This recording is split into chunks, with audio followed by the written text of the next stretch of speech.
Hello everyone, welcome back to Display TV. I'm your host, Sarah Pribis, and hopefully I'm putting a smile on your face, especially you, Jenny. Sending you all of my love. I hope that you feel better soon. I'm so happy that you at least came to hang out with your community because, friends, that's what this is all about. Yes, we come for the money. Yes, we come for the trivia. But ultimately, the same group of you are tuning in every single night, and we're a community. And I really appreciate that. And I think we help each other. You know what I mean? So speaking of helping each other, I've got a trivia question that I'm going to help you with. I do this every single weeknight. I give away the answer to question 8. Tonight's trivia game we're playing for 500 bucks as always, but let's do it. Let's put up that question. Let's see how you do, and then I'm going to reveal the answer. So select the music artist that does not have a song that directly references the car named after the founder of Detroit. Bruno Mars, Janis Joplin, or The Clash. Select the music artist that does not have a song that directly references the car named after the founder of Detroit. This is where they get tricky, friends, right? These are like the 2-3-parters. So you got to know who's the founder of Detroit. You got to know the car named after the founder of Detroit, and then you got to know all these. This is like a 3-part question. I'm so glad we're helping you with this because this is a tricky one, at least in my book. It's like, can my brain move that fast? So it looks like 49% of you are kind of nailing this. 53% of you are nailing this answer. You didn't need my help tonight. So let's break this one down a little bit, shall we? The founder of Detroit's last name, if you know this, is Cadillac. So that is also conveniently a car. And then you would need to know the music artist that doesn't have a song that has Cadillac in it. Bruno Mars and The Clash both have songs that have Cadillac in it. Janis Joplin, on the other hand, is singing about Mercedes-Benz. Did you know that? Were you one of the 54% of this audience that got that correct? Bravo! You had to know a little bit of history and a little bit of music in order to get that one right. But again, for anyone tuning in, I'll be loud and clear. Janis Joplin is the answer to question 8. No mistaking that. So who got that? And if you got it, tell me, how did you get it? Are you a music aficionado? Do you know your history? Did you guess? Did you know that Bruno and The Clash just both happen to have songs with Cadillac? Let me know. I'm curious. Hello everyone. Welcome to the stream. Well, we just gave away the answer to question 8. We've been talking about how to earn money on display outside of trivia, because that's what this app is all about. But let's dive a little bit more into that and show you what people have been posting, because posting is the key to earning here on display. Let's show off some of that original content. We got this one from Erin Vasquez. This is an iced peppermint mocha. I mean, that looks absolutely delightful. Sign me up for the whipped cream and the green jimmies on top. You know, this is just in time for Thirsty Thursday. So friends, if you need an idea for a post tomorrow, consider doing Thirsty Thursday. Take a photo of whatever beverage you're drinking, whether it's breakfast, lunch, dinner's beverage of choice, post it and use the hashtag Thirsty Thursday. And if you want to get a head start on doing that after tonight's trivia show, maybe I can grab it in time for tomorrow's show and feature it right here. All right, let's move along to our next one. This is from Nico91. On Wednesdays, we wear pink. We love that reference. We love a Mean Girls reference, but she looks really nice. She doesn't look mean. She's holding the peace sign, so how mean can she be? Right, Nico91, outside by the lake. It's always great to grab a selfie on a walk or a trip. We love the selfies. Look at all that engagement that she got on this post. She is killing it on display. Let's take a look at our next post. We've got Badupatsu. This is a gorgeous sunset, and might I remind you that we have sunset communities here on display. So if you're someone that wants your feed filled with sunsets, check out Tie-Dye Sky, check out sunsets. Just type in sunset into the Explore bar and swipe over to communities, and you can find all of your sunset communities there. We love this. Thank you. And we got someone new here. I want to say hello. Hi, Wild Cowboy. So good to see you. We do this live show every single weeknight where I talk about how to earn money on display, point out all the unique features, and then we play trivia, which we're doing in about 8 minutes for 500 bucks. So welcome. Come back anytime. Please come back tomorrow. And in the meantime, stay put because we're about to play trivia for 500 bucks. Okay, let's get back to that original content because posting is how you get paid here. This one's from Cajun Torsk. Look at that. This is a belated Valentine's Day post. This baby must have had a wild Valentine's Day. They are pooped. They are fast asleep. What could they have done that was so crazy that caused them to pass out like this? Tell me, what do you think this baby's Valentine's Day plans consist of? Was it blowing up that balloon? I mean, that would tire a baby out. All right, let's move on to our next post. I see London and I see what might be France. Someone tell me. Does anybody know where this landmark is from? I love architecture and I love landscape photos. Always great. I can walk around New York City any single time and kind of look up at the sky with my camera lens and take a photo, and I'm pretty sure most of you would love seeing that in my feed. Am I right? And same goes for all of you. Just think about the angle, the perspective. I'm sure if you took a walk and you just tilted your camera a little bit up, you could take a pretty cool photo and show someone somewhere in the world they haven't been to yet. Next up, we've got this one from Shabu, who says, "Do y'all miss me? Somebody's back on display." We did miss you. We always miss the people who leave display and then come back. See, you come back. Are you feeling welcome? Let's give a warm welcome to Shaba for being back on display. Welcome back. Next up, we've got this one from Sedella, who says, "Appreciate every single moment." I love that attitude. We gotta have gratitude. The attitude of gratitude, right? We got to be thankful for what we have, because it's so easy to focus on the negative and then the negative gets worse. If we focus on the positive gets better. I love this. I love the way that the caption ties in with the angle, with the perspective of the photograph. It's gorgeous. And finally, we've got this one from Heather B. "Sway in the morning. Dougie Fresh told her the sun is essential for happiness, so she's out in the sun, getting some of that happiness." Right along that positivity train that we're talking about today. We kind of need that on Wednesday to push through for the rest of the week, right? Always positivity, positive vibes on a Wednesday. And I'm just happy that you're all here. I hope you're in that positive mindset, because we've got trivia coming up, and I hope that you win it. $500 up for grabs. I'll see you there.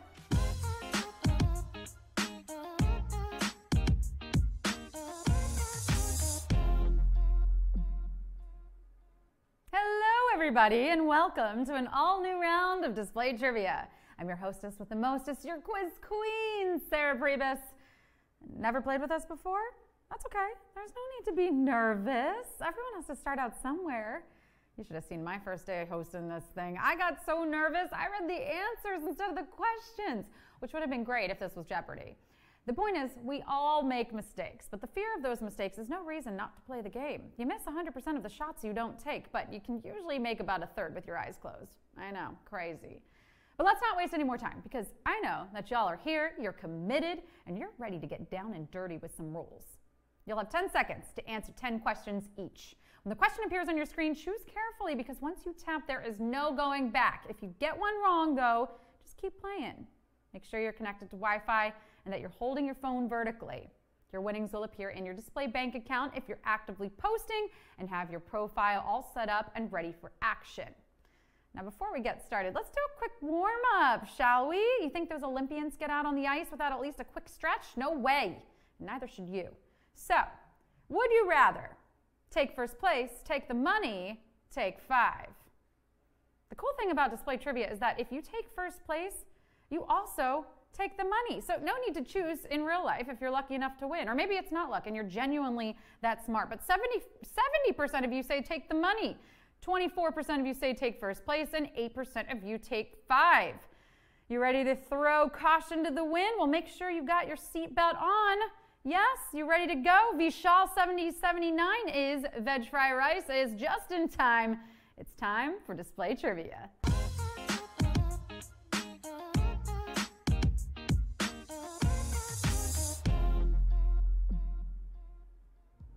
Question 1.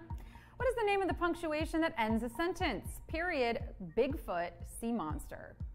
What is the name of the punctuation that ends a sentence? Period, Bigfoot, sea monster. I know the kids on social media these days might not think so, but punctuation is important. It helps show where to put inflections in your speech and gives an indication of the writer's mood. For example, an exclamation point in an email helps people know I'm not pushy. No, ending every sentence in them makes me fun. Just circling back. But most importantly, punctuation shows that you are mad at me in a text message. What? What did I do? Question mark, question mark, question mark.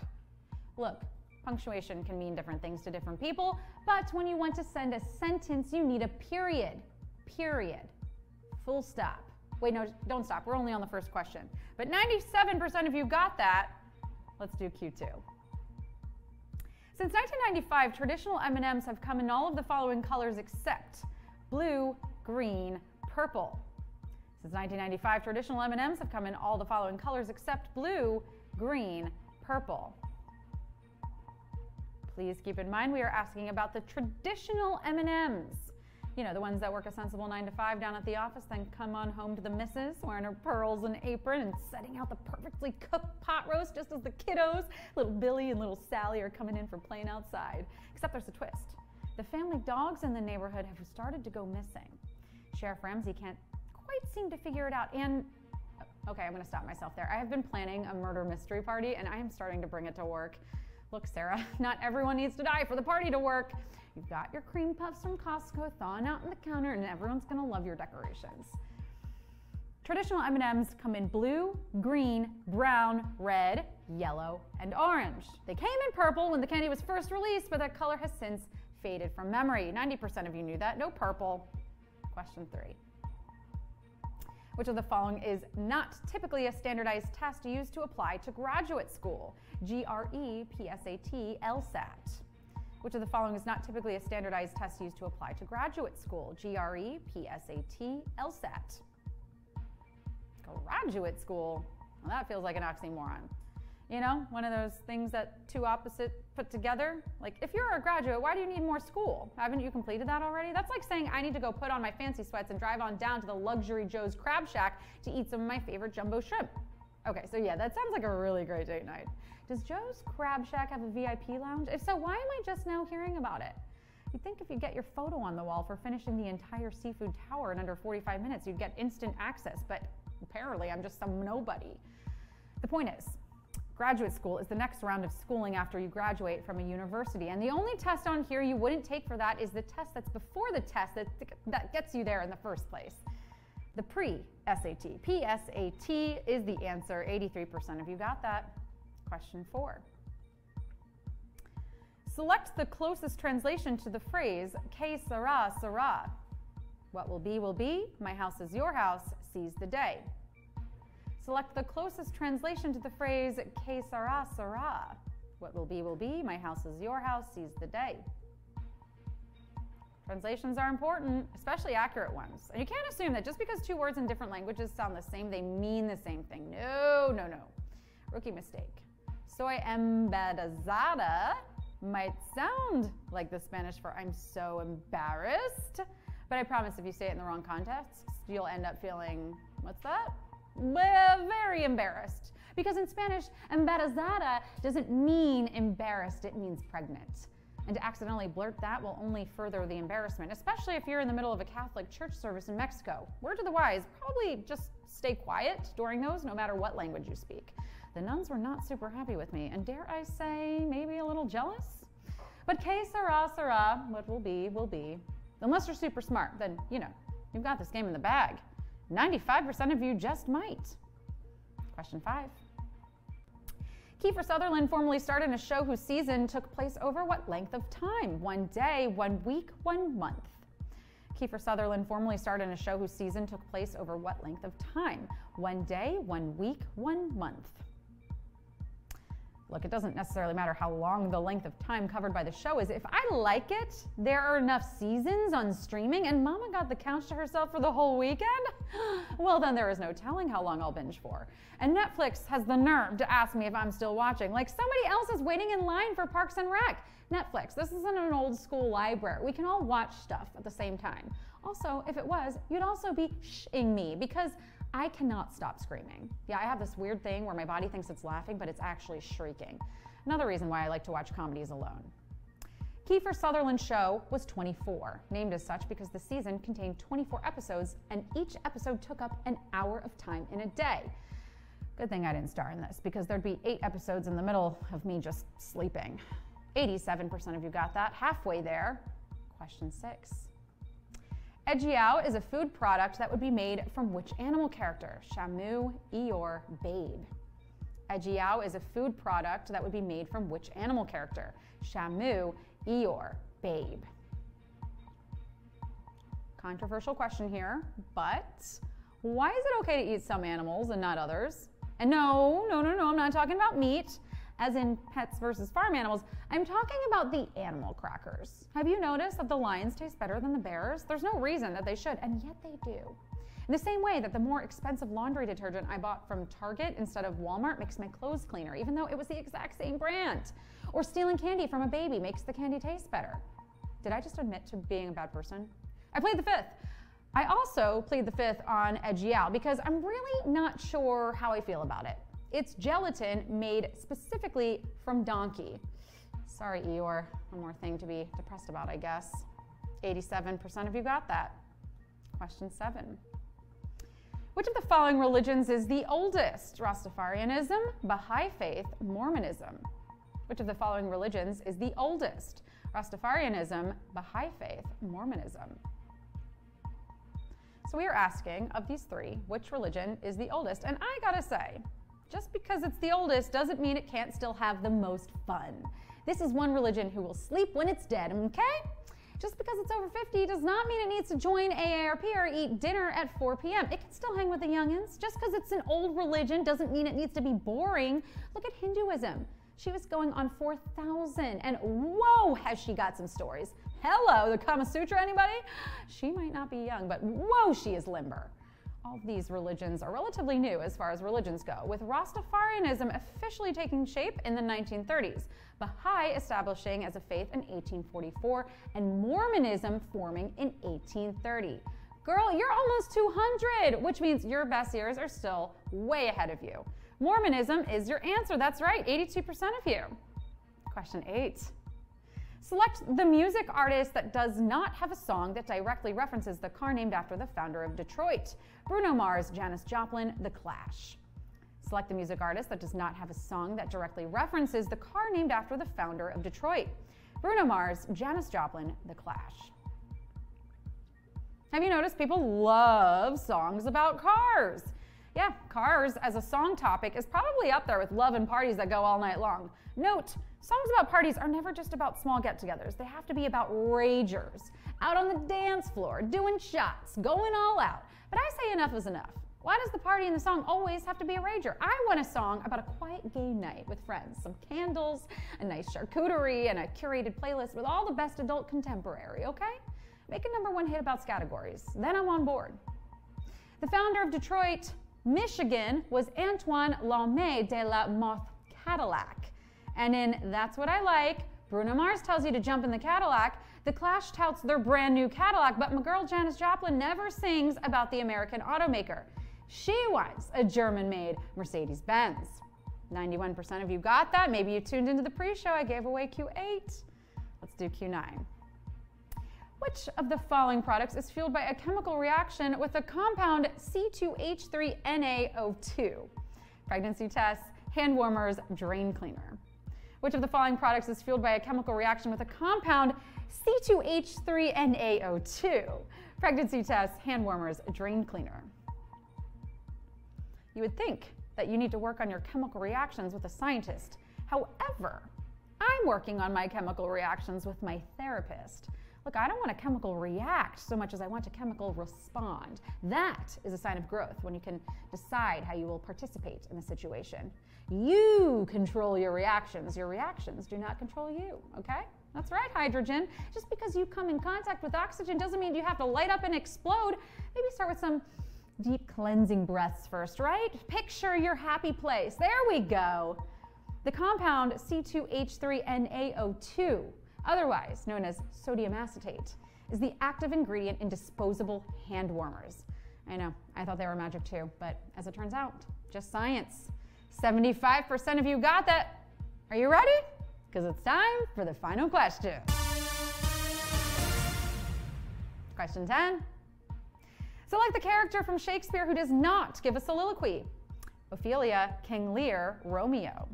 Select the character from Shakespeare who does not give a soliloquy. Ophelia, King Lear, Romeo. Whoa, whoa, whoa, okay, somebody's giving out soliloquies? Hello, I want one. The guy down at the food court was giving away orange chicken samples, and sure, like I walked by 5 different times, each time in a different hat pretending to be someone else, but now I hear someone's giving out free soliloquies? Sign me up. Wait, what's a soliloquy? Oh, it's just a monologue by a character in a play given directly to the audience? Oh, no, never mind. I don't want one of those. I just like hear the word free and I get excited, you know? If a character wants my attention, they're going to need to come to me directly, not address me along with the whole audience. Come on. Many of Shakespeare's characters speak directly to their audience, but one who never does, and therefore doesn't make himself as empathetic as the other characters in his play, is King Lear. Lear, you got something that you want to get off your chest? You have your people call my people. 74% of you got that last one. And how did we do, like, as the whole thing? Did that last one get you, or do we have ourselves a win display, bees? No matter what, you came, you slayed, you displayed your knowledge, and you are going to get paid. Shout yourselves out in the chat, all 259 of you that just won some money on this fabulous Fine Wednesday. I love it. What a great game. That was good. We asked questions about a lot of topics, so honestly, if you made it all the way through, give yourselves a pat on the back. Bravo. Hey, Bedoya won. Good to see you. Facts Guru won. Oh, no. Gary Michael, 9 out of 10. So close. Bubble Bath got an 8 out of 10. Honestly, you deserve a bubble bath after that. And 80% is quite good. Yes, Lauren Killer cheering everybody on. Crushed it, fam. Who else? Christine Cool got a 7. No, Christine Cool got an 8. Sheena06 got a 7. Onyi Wow got a 9 out of 10. Cam got a 4 out of 10. KP Dowd got an 8 out of 10. Bravo! Kim Dozer, 6 out of 10 ain't bad. Rialtus got an 8. Friends, that's another round of trivia in the books. Join me every single weeknight at 7:30 p.m. Eastern. That's for my pre-show where I give away an answer to help you get a little closer to that good old prize money. In the meantime, I'll see you tomorrow on display.